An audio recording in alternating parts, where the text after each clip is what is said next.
अशी देऊन धडक फोडून कडक राजा बसवाला, अशी देऊन धडक फोडून कडक राजा बसवाला, राजा बसवाला ग सजने राजा बसवाला, राजा बसवाला ग सजने राजा बसवाला.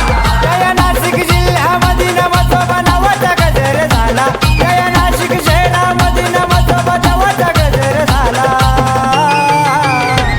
अशी देऊन धडक फोडून कडक